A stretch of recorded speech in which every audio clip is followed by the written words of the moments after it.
हिंदू मुसलमान का जो संपर्क है, हम लोग वापस चले गए 40 का दशक में, जब देश का विभाजन हुई थी, पंजाब बंगाल। हमारे माननीय प्रधानमंत्री मोदी जी कुछ भी कह सकते हैं।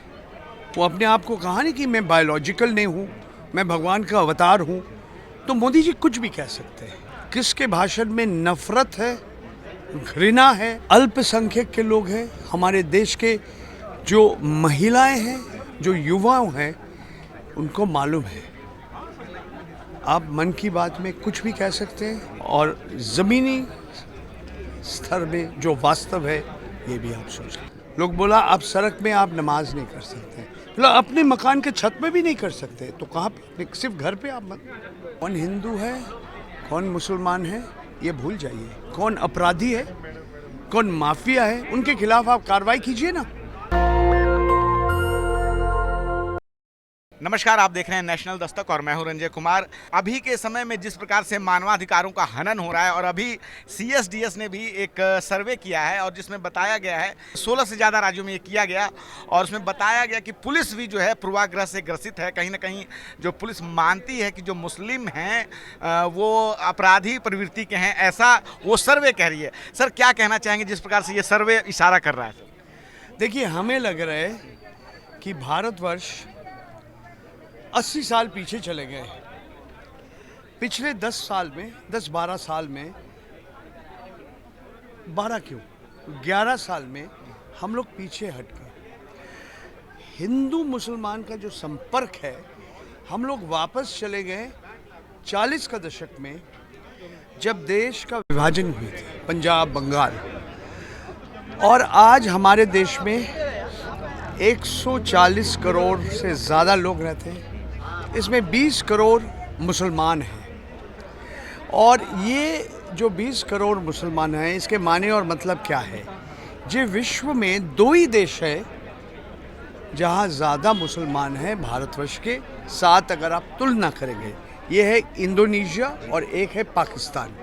फ़र्क ये है कि पिछले 10-11 साल में जिस तरह से हमारा सरकार व्यवहार किया हमारे देश के मुसलमान के साथ, हर 7 भारतीय नागरिक में एक है मुसलमान।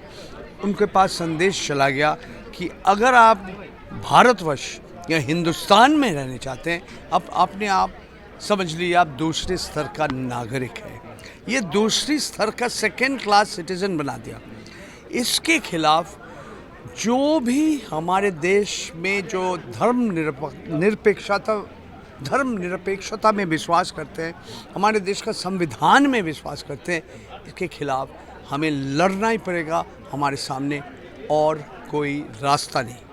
अगर हम नहीं लड़ेंगे, हम तो 80 साल पीछे चले गए और भी पीछे चले जाएंगे। तो यही सिर्फ मेरा आपका ये यूट्यूब चैनल जो कह रही है, आज ही मोदी जी ने मन की बात में कही है कि भारत की विविधता में ही एकता है। और जिस प्रकार से वो जब वो कतर जाते हैं तो वहाँ के शेख से मिलते हैं, वहाँ के मस्जिदों में जाते हैं, लेकिन भारत में आते हैं तो वो कपड़ों से पहचानने की बात भी करते हैं। देखिए, हमारे माननीय प्रधानमंत्री मोदी जी कुछ भी कह सकते हैं।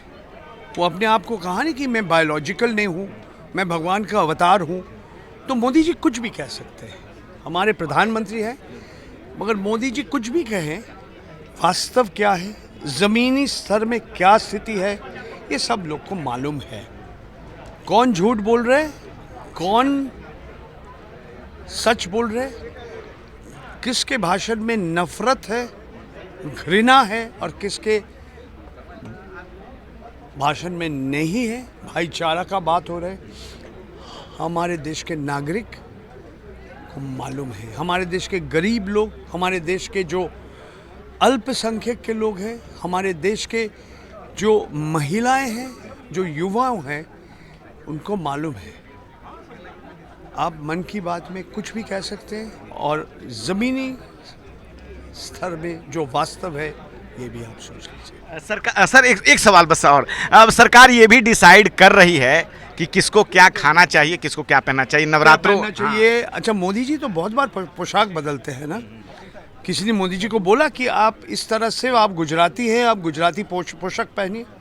तो मोदी जी 10 दिन में 10 उनका पोशाक हो जाता है। अब बाकी लोगों को बोलने का आपका हक क्या है कि आपको क्या पहनना है, धोती पर पहनना है या पजामा पहनना है। नवरात्रों में मीट खाने को नहीं कह रहे हैं, मीट की दुकान बंद करने की बात कह रहे हैं। कुछ तो लोग कहेंगे, लोगों का काम है कहना। सर ये वक्फ बोर्ड का जो मामला है इसको कैसे देखा? तो आप देखिए, लोग कुछ भी कह सकते हैं। हमारे देश के जो संभल में क्या हुआ, लोग बोला आप सड़क में आप नमाज नहीं कर सकते, मतलब अपने मकान के छत में भी नहीं कर सकते, तो कहाँ पे? सिर्फ घर पे आप नमाज कर सकते। तो जिस तरह से घृणा और नफरत कुछ लोग फैलाया, इसके खिलाफ हमें लड़ना चाहिए और कुछ भी कह, इससे ज़्यादा मैं और कुछ कह सकता। सर वक्फ को लेके क्या कहेंगे? सरकार कह रही है कि भू माफिया का काम कर रही है बोर्ड, जो सरकार समर्थन के लोग हैं, जो सरकार समर्थक हैं। ऐसे लोग भी हैं, सिर्फ वक्फ क्यों, जो मंदिर का ट्रस्ट भी चलाते वो भी माफिया, भूमि के माफिया की तरह बात करते। देखिए, पहला बात मान लीजिए, 10 साल के बाद ये वक्फ का जो बिल आया है, एक जॉइंट पार्लियामेंट्री कमेटी जोथा संसदीय समिति के पास देना पड़ा। कौन किया ये काम? जगदम्बिका पाल जी।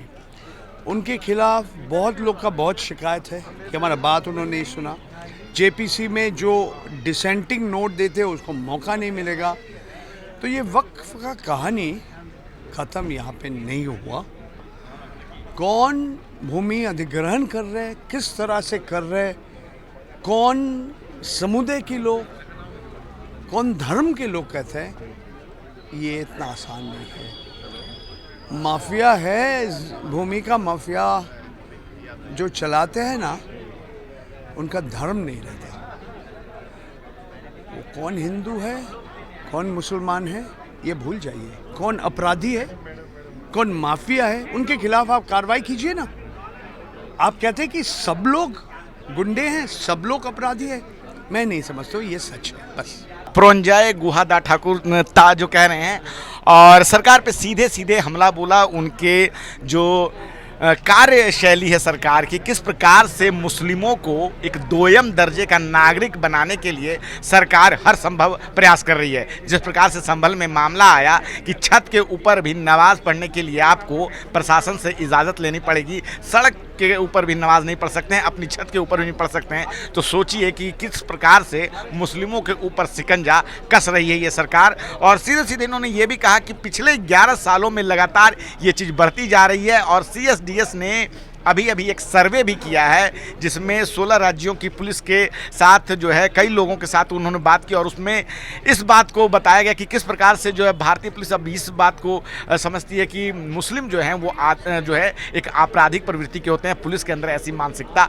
आ गई है और सरकार भी लगातार इस बात में अपना काम कर रही है कि मुस्लिमों को अगर इस देश में रहना है तो जो सरकार कह रही है वही सही है, अपनी तरफ से उनको कोई बात न कही जाए। जिस प्रकार से नवाज को लेकर लगातार या औरंगजेब की कब्र पे तो कहीं ना कहीं मुख्य मुद्दों से भटकाने की कोशिश लगातार करी सरकार। आप क्या सोचते हैं इस बातचीत पे? अपनी राय हमें जरूर कमेंट में बताएं। मैं रंजय कुमार, कैमरामैन आशीष ठाकुर के साथ, नेशनल दस्तक की आपसे गुजारिश है कि अगर इसको बचाना चाहते हैं तो नेशनल दस्तक को सब्सक्राइब करने के लिए रेड कलर के सब्सक्राइब बटन को दबाएं, फिर बेल आइकन की घंटी दबाएं। नेशनल दस्तक को बचाने के लिए बहुत जरूरी है कि हर खबर को शेयर करें, लाइक करें, कमेंट जरूर करें।